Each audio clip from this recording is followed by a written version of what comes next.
Welcome back to the 150K podcast. I'm your host, Joe Graham, where we help take you to six figures and beyond. Today, I'm with Conversion Kevin Kwan. Now, I met him through a mutual friend of ours, George Bryant. Yes, you hear me talk about him all the time. He's a great guy, checking stuff out. We were actually in the same program, the LBA, for a while there. But Kevin, for people that don't know you, tell them a little bit about your background and kind of what you do with like coaches and people like that. Hey, thanks for having me on, Joe. So great to speak to your audience here and share a little bit of what's been working for us. And I'm so glad to talk about how I kind of got to where I am. I help health, wellness, and self-development coaches basically get the skill sets so they can hit their first 10K online and beyond. And how I got started in this business, actually, I used to own a gym in 2009, built that from one space to two gyms. 2017, even though things were going well, I just wasn't really aligned with what I was doing. So I basically just decided to go online, and I basically was a nobody online. I had no business presence online.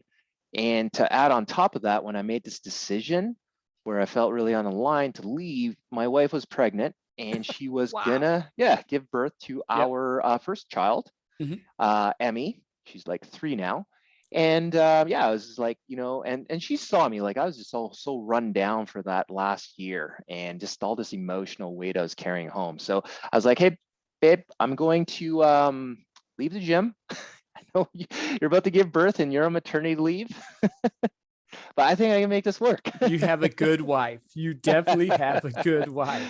Yes, I am very lucky. I realized that. And I took that risk, hired a mentor, and I really knew like I was good at emails and I was good at content because that's how I grew my gyms. So I hired a mentor, like, how does this thing work online? Learned this thing called copywriting, learned that there's an art and science to it. And then I just jumped into it. And from there, basically, long story short, using the same methods that I teach our clients, I use the baseline skill sets of getting my messaging right, connecting with people as a human, know who I'm after. And I made my first 6K in a month, which was great because I actually just literally walked away from the gym, no payout. Right. And so made the mortgage payment, and in 3 months I made my first 10K. Wow. So now I know you had the background with the gym, so let's start there so people understand and kind of see how your story developed. So did you own this gym, or were you like just doing training there, or what were you doing there? I owned the gym. I left the corporate world in 2009 and started that with line of credit. Gotcha. So you are definitely a risk taker, which is good, which a lot of people, sales, entrepreneurship, they need to have that level of risk. So you kind of learned how to connect with people and sell and do that with the gym space. But then the transitioning, you said something that's key. You got a mentor, which is great. And you knew how to do content. What were some of those first steps that you did when you first started out? Because I know first month you made 6K, which is actually very, I would say the word exceptional, because a lot of people, when they start their business, maybe they're not at that level yet or don't have the same experience you did. So walk us through that a little bit if you can. Yeah, so I think that's a great question here. Most of the time, a lot of coaches look at people where they are at now and not where they got started. So, I think that's wonderful, even how you're helping your people here with sales and their marketing. So how I got started was when I came online, I just basically got my avatar down. Like, who do I want to work with? And obviously, naturally, it was health and wellness and fitness. So I got really clear in terms of like, okay, that's the industry. Now, what are the details of like, who are they, right? Okay, so I want people that value content, emails, and know the power of that, and who are they? So I just kind of asked myself a series of questions, and then I broke that down to these companies need to be making at least 6 figures. Okay, what does a 6-figure company have in terms of followings and all that stuff? And then I just followed them and friended them and just started conversations. building and using my content to do a lot of the talking.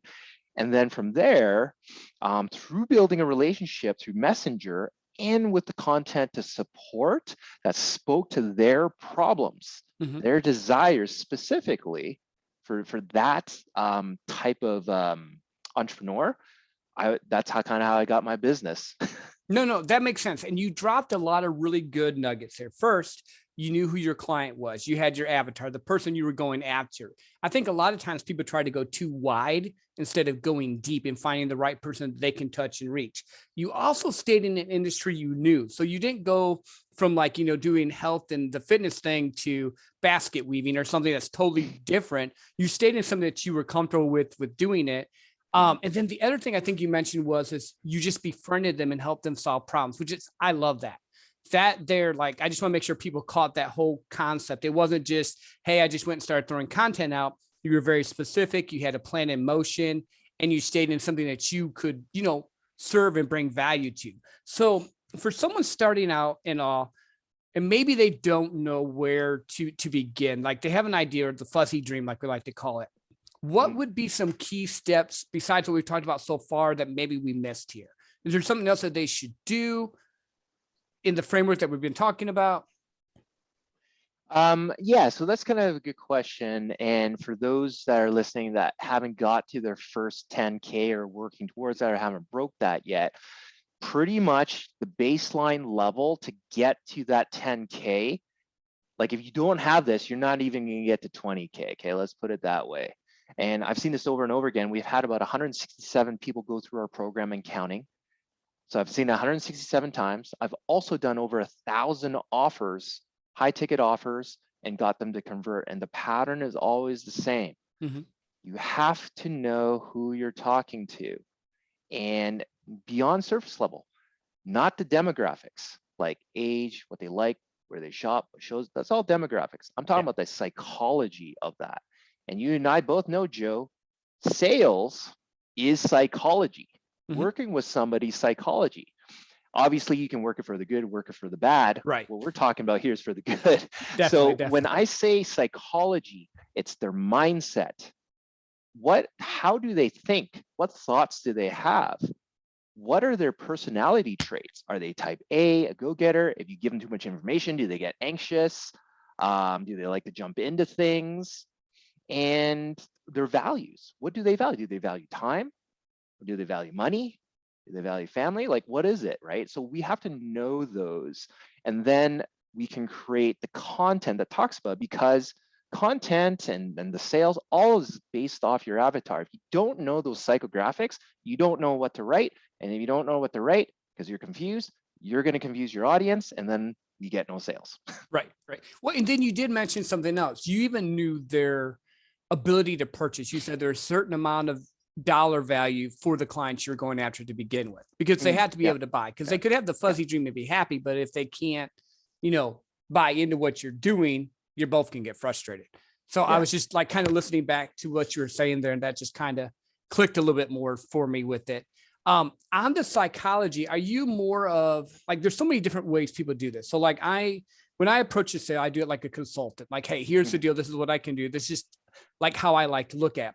But there's people like, Wolf of Wall Street, where he'll do like his straight line system, or Grant Cardone will just pound people down. And again, I'm not being negative. It's just kind of their style. The style. Yeah. What type of style do you take when are you more consultative, or what type of style do you like to use? I like to go with what you do, just because in the coaching industry, that's naturally what coaches do. So if I try to sell them or teach them stuff that Jordan Belfort does, Grant Cardone, Dan Locke, right? It just doesn't work for them. And when they feel unaligned, there's a lot of internal tension, and then you just hate it, right? Yeah. So I go with more consultant, but I just call it like, you're a coach. What you're doing is coaching people to make a better decision to solve the problem, rather than, the other way. Yeah. Well, I mean, it's kind of like, I look at it this way. If I give them enough value, if I help them enough, if I meet their need and solve their problem, then they're willing to buy from me, because now it's like you said, it's aligned, it's mutual. It's not that sales is yucky thing. I mean, that's one of the things on this podcast. And that's why I had you on, is because I want people to realize sales is not a bad thing. Sales is problem solving. It's helping people out. And if you can frame it that way, then even your person that maybe has a great idea but doesn't want to feel salesy can now offer with confidence, because now they're not feeling like, oh, I'm trying to sell them. I'm trying to help them. I guess it's Yeah. like reframing, Yeah, exactly. And I just want to add on to that, because what you're saying is great. And we need more of this message out there, especially for coaches. And what we're doing here is like we're coaching them on not just a decision, we're coaching them through shifting their beliefs. Because right now their beliefs, like for example, I don't know, affirmations are the only way, or vision boards, or I need to find the next calorie counting program. That's a belief.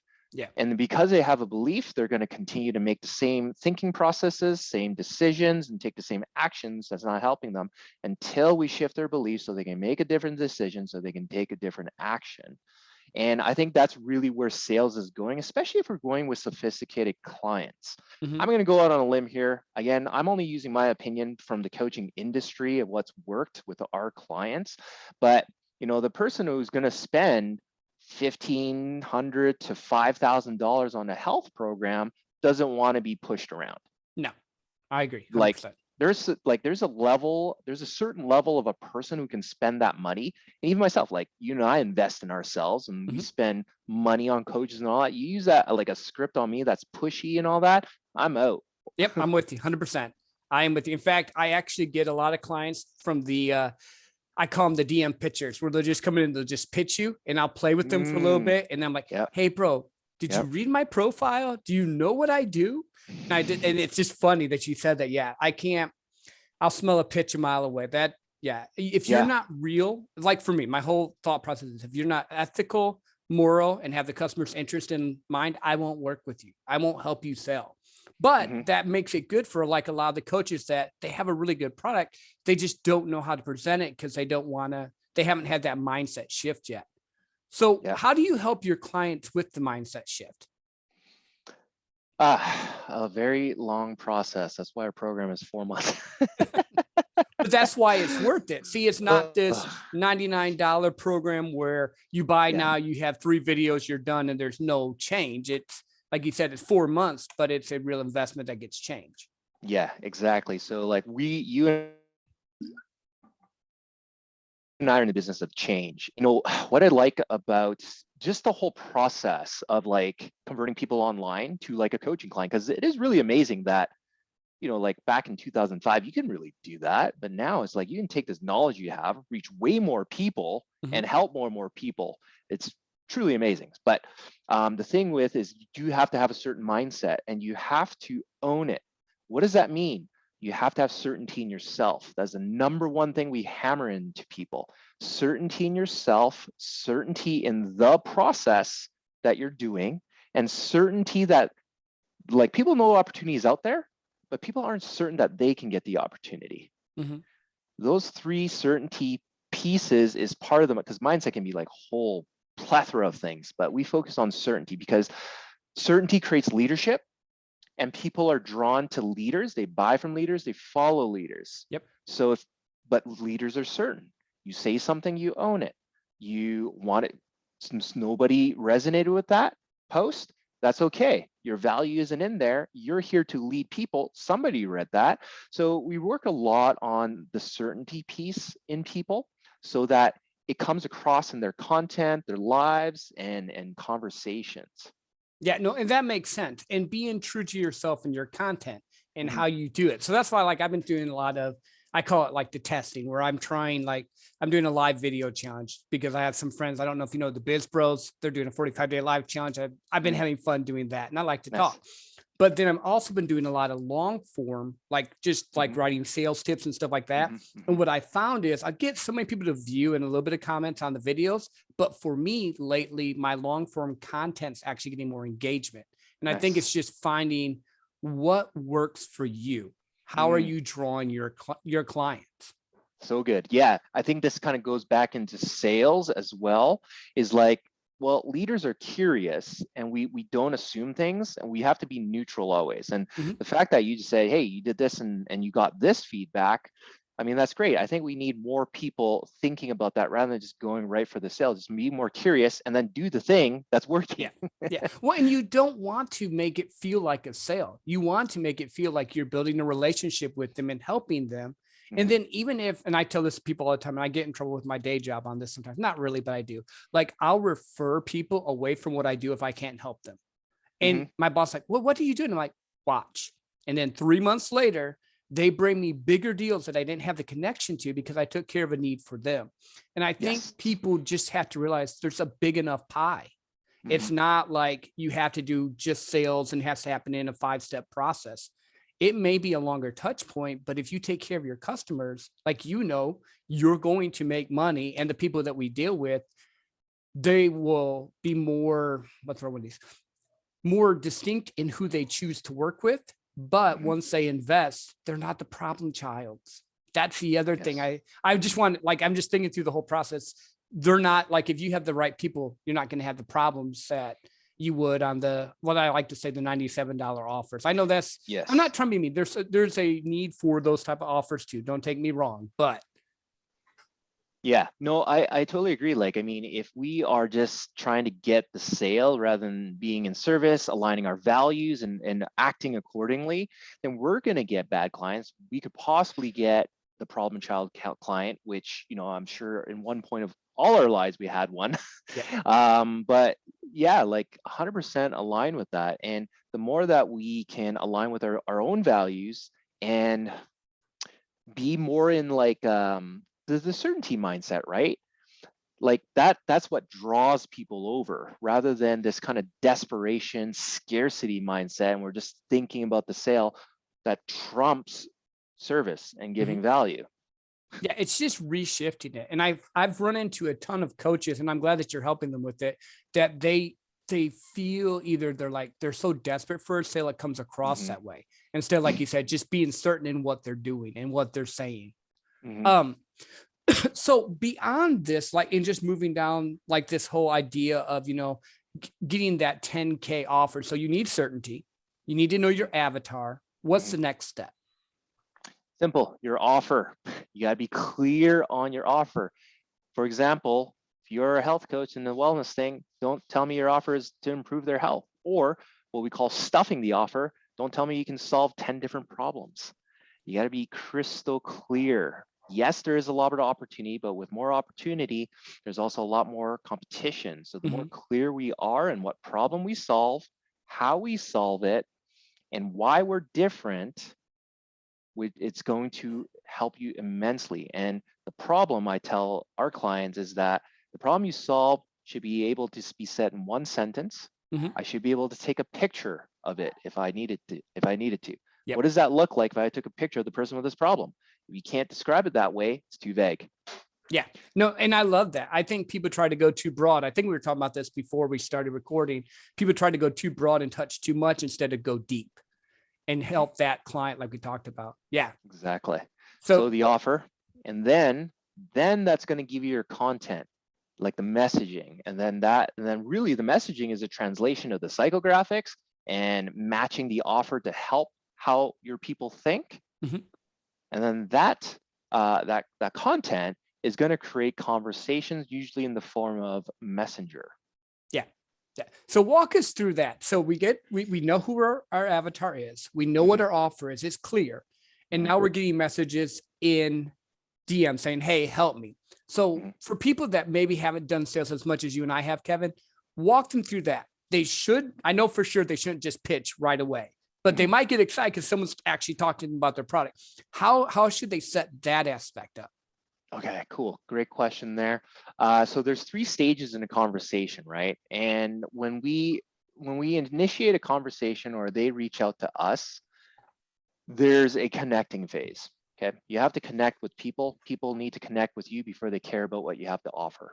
So that connecting phase is really just connecting with them and being curious about them and what you can do. That's stage 1. The next stage in the conversation is qualifying. Okay, I've connected with you. I like you. I kind of trust you. You're not a douchebag.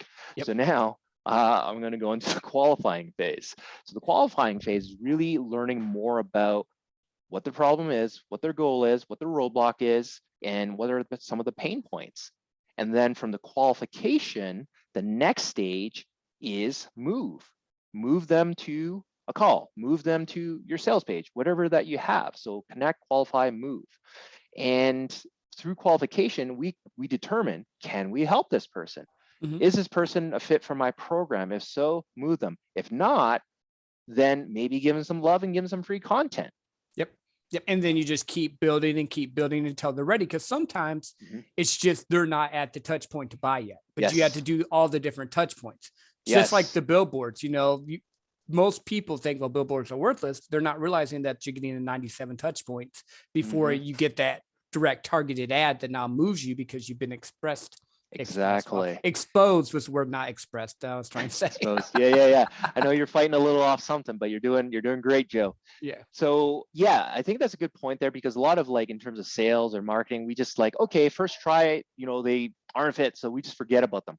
But then we have to remember there are buyers, like a pipeline, right? So this pipeline of people that we've connected with, maybe qualified, maybe they weren't a fit now, but maybe they're fit later. Like, there's always people buying, but they just maybe not right now. There's 30-day buyers, there's 60-day buyers, and there's 90-day buyers. So the more we can fill that, then basically we have more opportunity. We're less desperate. And then we don't have to come off with that sales breath at our conversations. Well, and that's the thing. What a lot of people don't realize is, especially starting out, the work you're doing now shows up 3 to 6 months from now. Sometimes you'll get the quick, people that hop on, but it's just that build. And once you get it going, and once you get your system in place, how many people you need to talk to get the sales you need, then you can just write your own check, because at that point you have a big enough pipeline to do it. Yes. I mean, online sales is the same as offline sales. It's boring. It's doing the things that people don't want to do on a consistent basis over and over again. But no, I'm loving this. So this is good. So what else have we missed? Have we missed anything in this process? I'm sure there's probably something that. No, I think we basically covered the baseline skip. You aren't hitting 10K. It's going to be either your avatar psychographics or the offer is unclear. If we think that's clear and we know that's clear, then your content should prove it by either getting engagement or getting people reaching out to you, and then obviously the PMs to connect. That's basically 10K. You just do that all day and make 10K if you get all those right. No, that's good. So we're definitely not done, but I always like to do this in the middle. Tell people where they can find you, because I already know there's going to be people reaching out going, hey, I need help with one or all 4 of those steps. Yeah, so I'm basically most active in my Facebook group, doing like trainings and giving like value content, just like what we were talking about. So you can find me in my group, Clients Through Connection for Coaches. Perfect. And that's just a Facebook group. It's a public one they can go to. Yeah, it's a Facebook group. There's 3 questions you got to answer just so I can understand what you need. And we'll probably open up a DM and connect. And usually I like to give a few trainings specific to where you're at, because we have coaches of all different stages, 10K, 20K, 30K. So there's tons of trainings in there to help anybody. Yeah. And I like that whole concept of, and I know you practice this too. You give some away, you help them as much as you can. And then eventually they're going to get to a point where they're stuck, and then they're going to want to, work with you. So that's perfect. Yeah. What books do you recommend? Do you have any like books you're reading right now? I always like to pick people's brains because I'm an avid reader and I like to, get the scoop. You posted some good ones, like the one Winner Kobe. I got to put that on my my reading list. So sorry, the question was, what books am I reading now, or what books are you reading now, or what books would you recommend? Whichever way you want to go with it. Okay, we'll go with 2. Well, like, what book am I reading now? Is so I'm a big proponent of like just thinking bigger, and right now I'm reading New World Order by Ray Dalio. It's a new book. Oh, I know him. He's good. Yeah, he wrote Principles. I read 25% of the big debt. I'm just looking at it right now. Big debt crisis, where he talks about debt cycles. Too many numbers, so that's why it's 25%. So this other book, A New World Order, is much better. He goes through like a history of like why things fail, how things are managed like globally, and we can like take those principles and put it down into like even our business, because our business is like a micro economy. So that's what I'm reading right now. What books I would recommend, I guess in this context here, Let's see. Oh man, there's like a couple of books that I read. I'm just looking at my bookshelf right now. So I'm looking over here. Perfect. Okay. Since we talk a lot about psychographics, because there's so many books, so it's not so advanced, is The Laws of Human Nature by Robert Greene. Oh, I like Greene, but I've not read that one. I read the 48 Laws of Power. Oh, that one's good too. So this one goes into categorizing the psychology of innate human nature. Mhm. You read that book, you're going to understand a lot more about people, and you're going to understand how to speak to people in the way that's more integrative with how they operate. Very good book, very simple. Lots of examples. I read that like at least once a year. No, that's good. Yeah, I'm just finishing Atomic Habits. I did read Winning by Tim Grover. He also has Relentless. That's the one with Kobe and Jordan and all Yep. on Nice. it. Yeah, I'm always just trying to find something to level up, which brings me to this. I think a lot of, because we talked about mindset and stuff, a lot of business owners, sales professionals, entrepreneurs, you need to always be learning and growing, which brings us to getting a coach. Now, you and I both have a coach, and this is not saying, hey, come work with us. Just saying, find someone that you vibe with that will work, because you can only go so far alone. But as a team and a group and someone looking and seeing differently into your life, it helps. How important or impacting has a coach been in your life? I basically wouldn't be where I am so quickly if I didn't have one. We'll put it that way. Yeah. And Well, it collapses time for sure. yeah, like, and I've been in this world for so long, since 2009. Like, I was a coach. Even I hired mentors to teach me what I didn't know, and that basically allowed me to get more results, which allowed me to increase my prices and build the gym from like 1 to 2 big 5,000 square foot facilities. Yeah, which is great. What I really love about this is you had a brick and mortar that you did, then you took the principles, and now you're doing it online, and you're just, because the principles are the principles. And I just want people to realize that there's no right way. It's your way to figure out how to get to, the 100K and then 200K or 500K, whatever you want to build, whatever that life by design works for you. Now, I do have this fun question I like to ask, and I want to pick your brain on it. I don't ask in every episode, but I like to ask it sometimes. So here it goes. I feel You special can now. go back as far as you can in time, or forward as far as you want in time. You get to be there for 1 year and learn from anybody, and then bring that knowledge back here. Where would you go and what would you learn? Okay. I would actually like to go all the way back to when they were developing the monetary system in Rome, the banking system and all that. Because they had such a sophisticated economy and government system, and bring that back, because all the principles are the same of borrowing, debt, bonds, because once you get to a certain level, in your business, and 10K is easy if you focus on those 3 things that we were talking about. But if you want to get out of the grind, you have to know how to build wealth. Yeah. And wealth is understanding like money and how it works. So if I had all that knowledge and the basis of foundations of how that was, bring that back and applying those principles here, I'd love it. Dude, that's amazing. Now, I never thought about that with, like, I love history and stuff. And I've heard people say, hey, I want to go back to Rome because it was cool. But no one said to learn their monetary system. But I mean, they ruled the world for 1,000 years. Like, literally, their empire was that long. They had to be doing something right. Yeah, they had the most sophisticated government political system, one of the most sophisticated banking systems. Like, I think they were the ones that came out with bonds and all that stuff that we have now, government bonds. That's crazy. So what other words of wisdom or light do you want to shine to my audience? So yeah, like, based on what we've been talking about, I think number one thing that holds people back, because skills is easy to acquire, get yourself a coach that can mentor you, that works with you, gives you feedback. That's just a feedback thing, like driving or parallel parking. But the one thing that people get in their way of always is building certainty. Certainty in yourself, certainty in the process, okay, that to make money, and certainty that you can get the opportunity, right? Why not you?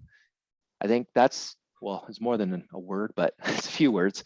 But I think that's the number one thing, because we see this all the time with 167 clients over and over again, where it's helping them build that certainty. And uncertainty, if you have uncertainty, your clients and people that can potentially hire you are going to have uncertainty about you. So you need to lead yourself before you can lead others. No, that makes sense. So let's dig just a hair deeper, just in case someone's like, well, yeah, that's easy for you, Kevin. You had a business, or that's easy for you, Jill. You've already done this. How do you build certainty? Well, first off, we have to take the perspective, and if you choose to accept it, we can do it. But certainty is a muscle. Yep. You need to work on it, right? So, back then when I owned the gyms, I'm going to say, like, I was the most certain person, and I struggled for at least 4 or 5 years before things really took off to where it was. So how do you develop certainty? I think the first thing is understanding your values and understanding your principles of how to operate. And then from there, challenge yourself or put yourself in situations that challenge those principles and values, but speak up or do things that align with those principles and values. If we continue to practice that as a first step, that's going to align us with more certainty in who we are. Yeah, no, that's awesome. Thank you so much, my friend.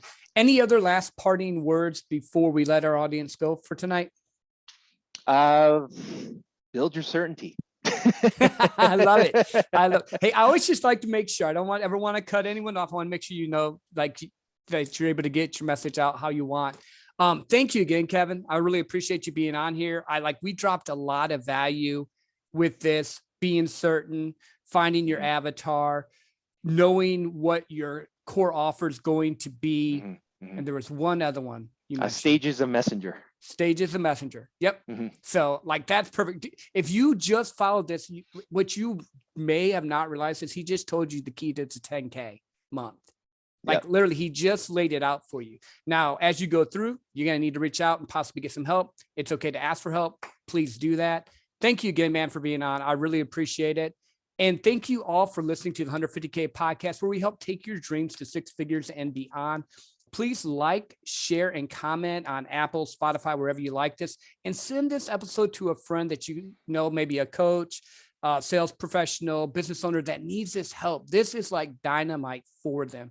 And until next time, have a great, awesome night or day whenever you're listening.